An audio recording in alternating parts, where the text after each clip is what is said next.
ازيكم عاملين ايه؟ يا رب تكونوا بألف خير وصحة وسعادة. النهاردة هنعمل السبانخ بأسهل طريقة، الطريقة الأصلية اللي تربينا وطلعنا عليها. وكمان هنعمل الرز حبة وحبة وازاي يكون مفلفل معاكي ومش معجن ولا شارب اي مية.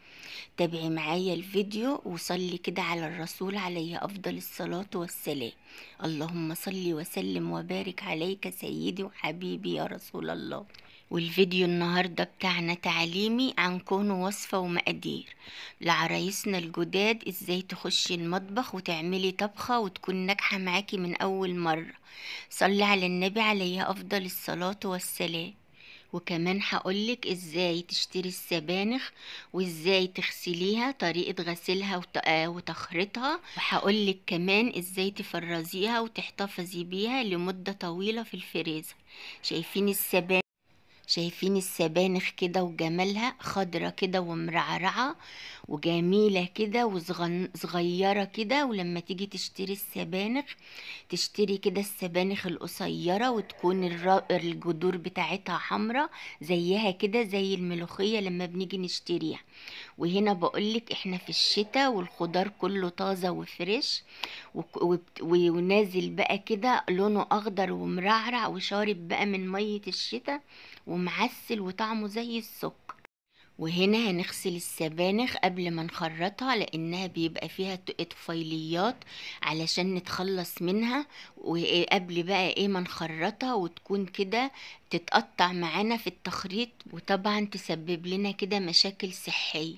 انا هنا وريتك ازاي نغسل السبانخ وازاي نخرطها. نخرط كده الراس بتاعتها ما نترميهاش، لا تتخرط لان هي ديت اللي بتعسل السبانخ. الروس الحمرا ديت تنضفها كده بالسكينة او ننضفوها كده بالسكينة من اي شعيرات او لون غامق او حاجة.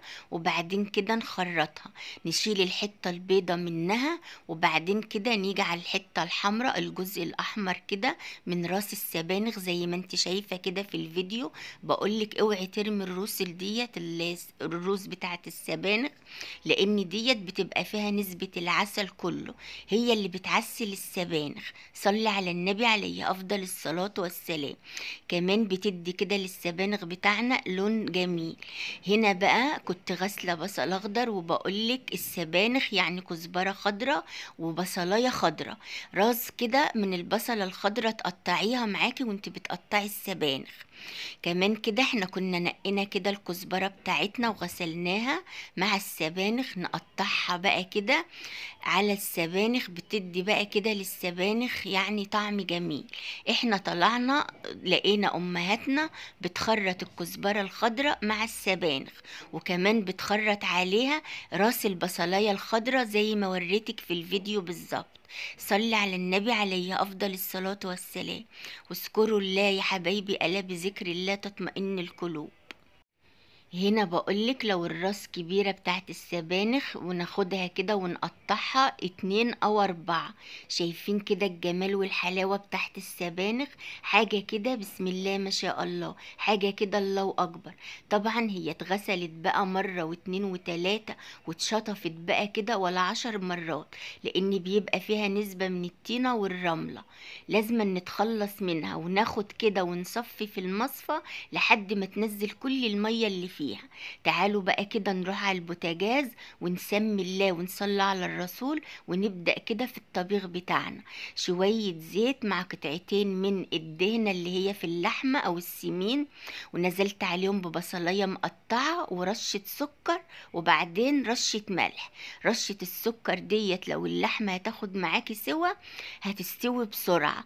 وكمان بالنسبة كده لأن السبانخ بتبقى فيها نسبة حموضة كبيرة، هتعادل معانا كده نسبة الحموضة لما نيجي نحط الصلصة. هنا بقى شوحنا اللحمة كده في البصلة، نزلنا بقى باللحمة على البصلة لحد ما اتشوحت من الوشين، ونزلت بقى كده برشة من الفلفل الأسمر. بعد اللحمة ما اتشوحت مع البصلة نزلنا بقى كده برشة من الفلفل الأسمر، تطلع بقى ريحة اللحمة معاكي وتبقى ريحتها مفحفحة وجايبة لآخر الدنيا. بعد كده ما اللحمة بقى اتشوحت وخدت اللون الذهبي القمر، ننزل بقى كده بعصير الطماطم، وبعدين معلقة صلصة معلبة، عايزة عندك تحطي ما عندكيش مفيش اي مشكلة. بعد كده بقى ننزل بقى بايه، بفصين كده توم مدقوقين او مهروسين كده في الهون.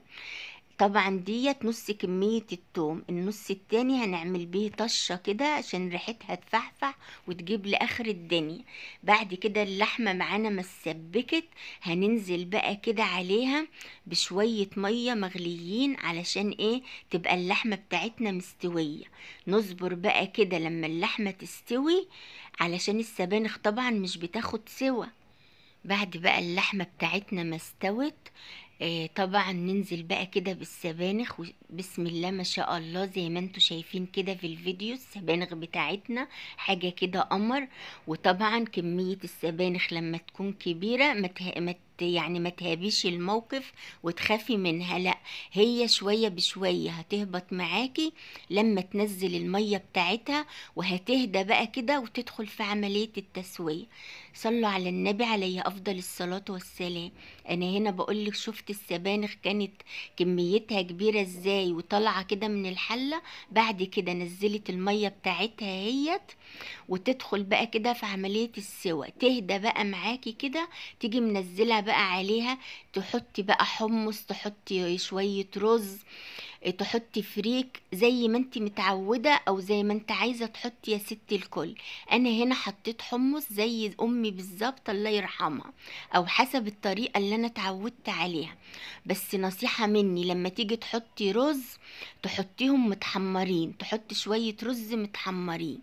غطينا بقى كده على السبانخ وسبناها كده تكمل السوا بتاعها. تعالوا بقى نعمل الرز بتاعنا حبة وحبة.